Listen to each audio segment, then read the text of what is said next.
جب آپ کو ہر شخص سے شکایت ہونے لگے تو دیکھ لیجئے کہ خرابی کہیں آپ ہی کے اندر تو نہیں۔ اے اللہ، مجھے ہر اس چیز کی توفیق دے جسے تو پسند کرے۔ اگر رشتوں کو بچانا چاہتے ہو تو اپنی غلطیوں کو سدھارنا سیکھو۔ تعلقات ہمیشہ دل سے رکھیں، مطلب سے نہیں۔ وقت سے ہارتے وہ ہیں جنہیں اللہ پر بھروسہ نہ ہو۔ اگر آپ کو کوئی کہے کہ میرے لیے دعا کیجیے گا تو واقعی کیجیے گا۔ کون جانے اس لمحے دنیا اس کے دل پر کتنی بھاری پڑ رہی ہو اور آپ کی دعا اس کی زندگی میں کوئی معجزہ کروا دے۔ صبر کے کچھ گھونٹ اتنے کڑوے ہوتے ہیں کہ وہ آئندہ کی زندگی کی ساری مٹھاس چھین لیتے ہیں۔ انسان بڑی عجیب فطرت کا مالک ہے۔ یہ مرے ہوئوں کو روتا ہے اور زندوں کو رلاتا ہے۔ اونچائی حاصل کرنا چاہتے ہو تو باز بنو، دھوکے باز نہیں۔ جب میں نے جان لیا کہ دنیا کے سبھی رشتے غرض کے ہیں تو مجھے اپنے رب کی طرف لوٹنے میں آسانی ہو گئی۔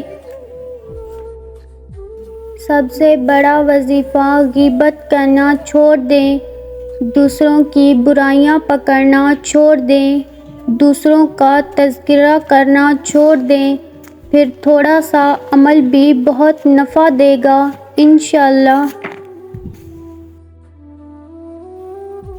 تقویٰ یہ ہے کہ تیرا رب تجھے وہاں کبھی نہ پائے جہاں اس نے منع کیا ہے۔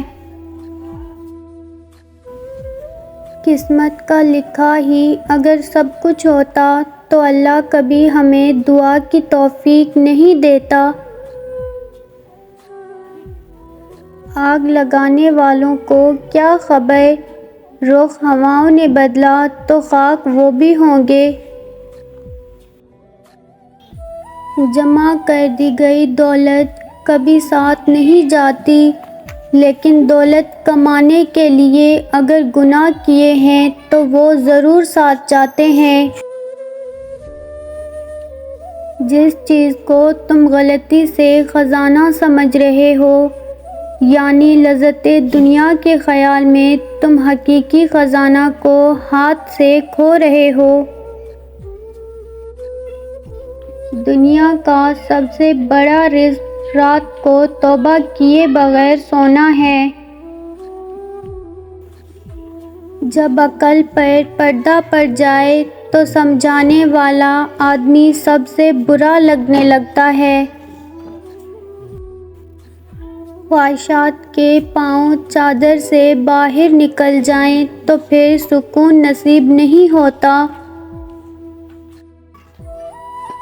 بڑی شان ہے اس ذات کی جس کے ہاتھ میں ساری بادشاہی ہے اور وہ ہر چیز پر پوری طرح قادر ہے۔ نیکی کا بدلہ نیکی کے سوا اور کیا ہے؟